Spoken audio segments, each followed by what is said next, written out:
জিব্রাইল ডেকে বলে নবী গো, ইয়া রাসূলুল্লাহ, ইয়া হাবিবাল্লাহ, মার নবীজি, আপনি শুধু অনুমতি দেন, একবার অনুমতি দিবেন, দুটি পাহাড় চাপা দিয়ে তায়েফবাসীদেরকে শেষ করে দিব।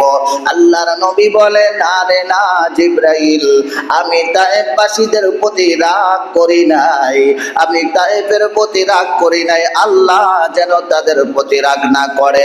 আল্লাহ যদি তাদেরকে ধ্বংস করে দেয় তাহলে ইসলাম গ্রহণ করবে কারা, আমাকে মানবে কারা? আজকে তায়েফবাসীরা বোঝে না, হয়তো একটা সময় তারা বুঝবে, তারা কালেমার ছায়া তলে আসবে, ইসলামের ছায়া তলে আসবে। ওই সময় আমার নবীজি কতটা কষ্ট করেছিল। হযরত যায়েদকে সঙ্গে করে নিয়ে তায়েফের ময়দানে গেলেন, তায়েফবাসীদেরকে দাওয়াত করলেন। তায়েফবাসীরা নবীজির দাওয়াত গ্রহণ করলেন না, তারা উল্টা কথা বলে দিল, এ তো আমাদের মতোই মানুষ, এর কথা আমাদের মানতে হবে কেন? তায়েফবাসীরা আমার নবীজিকে মানলেন না, নবীজির কথা তারা ফিরিয়ে দিলেন। নবীজি রাহমাতাল লিল আলামিনকে ডেকে বললেন, সাইয়েদ রাদিয়াল্লাহু আনহু, নবী গো, চলেন যাই, তায়েফ থেকে আমরা চলে যাই, এই তায়েফবাসীরা আমাদের কথা মানবে না, আমাদের কথা শুনবে না। আল্লাহর নবীজি রাহমাতাল লিল আলামিন মনটা খারাপ করে নিয়ে, মনে বড় ব্যথা, মনের কষ্ট মনের ভিতরে নিয়ে তায়েফ থেকে রওনা দিলেন। আমার নবীজি তায়েফ থেকে যায়, কিন্তু বারবার তায়েফের দিকে ফিরে ফিরে তাকায়। হযরত যায়েদ থেকে বলে, নবী গো, আপনি কেন তায়েফের দিকে বারবার তাকাইতেছেন, কারণ কি? আল্লাহর নবী রাহমাতাল লিল আলামিন বলে, যায়েদ রে, এই তায়েফে আমার মা হালিমাতু সাদিয়া রাদিয়াল্লাহু আনহার বাড়ি। আমার শিশু অবস্থায় এই তায়েফের ময়দানে আমার অবস্থান করতে হয়েছিল, আমার শিশু কাল কেটেছে তায়েফের ময়দানে। ও যায়েদ, চলো যাই। হযরত যায়েদ রাদিয়াল্লাহু আনহু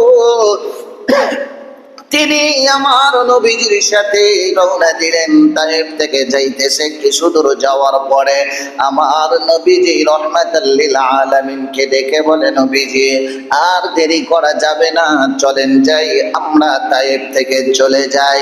এই তায়েফের ময়দানে দেরি করা যাবে না, কারণ কাফেরেরা তারা আলোচনা করেছে, তারা বুদ্ধি করেছে, তারা সিদ্ধান্ত নিয়েছে, তারা যুবক ছেলেদেরকে, দুষ্ট ছেলেদেরকে আমাদের পিছনে লেলিয়ে দিয়েছে।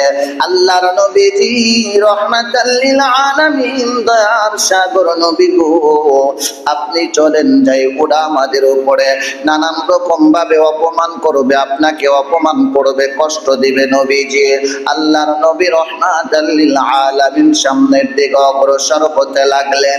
যাইতে যাইতে যাইতে যাইতে একটা পর্যায়ে কিছু দূর যাওয়ার পরে আল্লাহর নবী রাহমাতাল লিল আলামিনের সাহাবী হযরত যায়েদ রাদিয়াল্লাহু আনহু লক্ষ্য করে দেখে তায়েফের দুষ্ট ছেলেরা আমার নবীজি রাহমাতাল লিল আলামিনকে লক্ষ্য করে পাথর নিক্ষেপ করে। আল্লাহর নবীজি রাহমাতাল লিল আলামিন সরকারে দু আলম নবীজি শাফায়েতের কান্ডারি নবী আমার সামনের দিকে অগ্রসর হয়।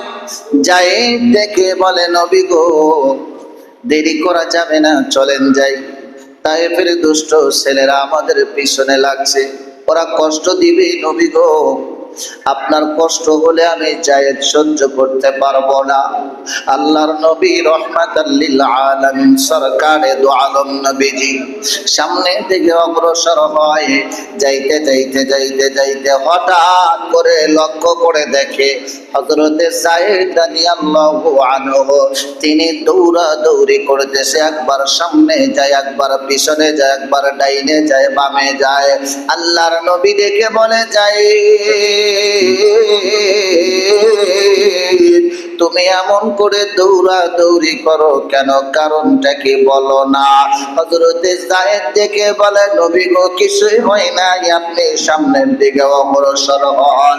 আল্লাহর নবী রাহমাতাল লিল আলামিন দেখে বলে, যায়েদ বলো না এমন ভাবে দৌড়াদৌড়ি করো কারণ কি? আল্লাহর নবী রাহমাতাল লিল আলামিন সরকারে দু আলম নবীজি লক্ষ্য করে দেখে যায়েদ রাদিয়াল্লাহু আনহুর শরীরের মধ্যে পাথরের আঘাতে আঘাতে যায়েদের শরীরটা ঝাঁঝরা হয়ে গেছে। এতটা নিষ্ঠুর ছিল, নির্দয় ছিল তার পাশীরা, তারা এতটা নির্যাতন করেছিল আমার নবীজিকে। আমার নবীজির সাহাবীর দিকে নবীজি তাকায়া দেখে হযরতে যায়েদের শরীরের এক পাশে পাথর লাগলে অপর পাশ দিয়ে পাথরগুলো বের হয়ে যায়। শরীরের গোশতগুলো পাথরের আঘাতে আঘাতে গোশতগুলো খসে খসে পড়তেছিল, চামড়াগুলো খসে পড়তেছিল, রক্ত ফিনকি দিয়ে রক্ত পড়তে লাগলো। আমার নবী লক্ষ্য করে দেখে যায়েদের শরীরের হাড়গুলো দেখা যাইতেছে।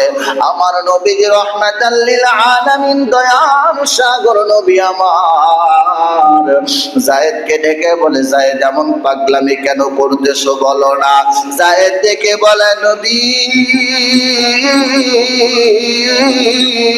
ইয়া রাসূলুল্লাহ ইয়া হাবিবাল্লাহ, আমার নবীজি আপনি সামনের দিকে অগ্রসর হন। আল্লাহর নবী রাহমাতাল লিল আলামিন বলে, যায়েদ এমন পাগলামি কেন করো?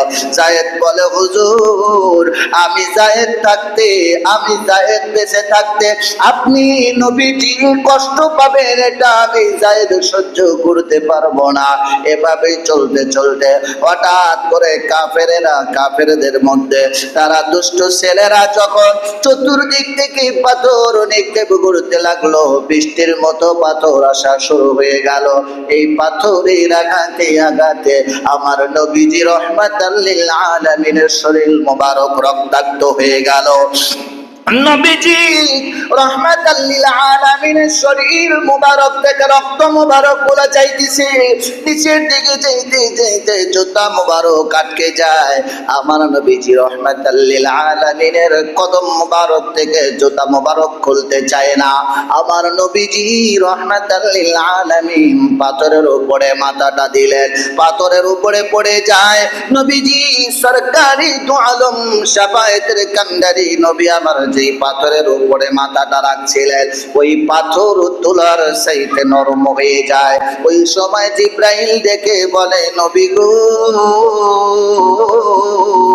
ইয়া রাসূলুল্লাহ ইয়া হাবিবাল্লাহ, আমার নবীজি আপনি শুধু অনুমতি দেন, একবার অনুমতি দিবেন, দুটি পাহাড় চাপা দিয়ে তায়েফবাসীদেরকে শেষ করে দিব। আল্লাহর নবী বলেন, আরে না জিব্রাইল, আমি তায়েফবাসীদের প্রতি রাগ করি নাই, আমি তায়েফের প্রতি রাগ করি নাই। আল্লাহ যেন তাদের প্রতি রাগ না করে। আল্লাহ যদি তাদেরকে ধ্বংস করে দেয় তাহলে ইসলাম গ্রহণ করবে কারা, আমাকে মানবে কারা? আজকে তায়েফবাসীরা বোঝে না, হয়তো একটা সময় তারা বুঝবে, তারা কালেমার ছায়া তলে আসবে, ইসলামের ছায়া তলে আসবে। ওই সময় আমার নবী যে কতটা কষ্ট করেছিল।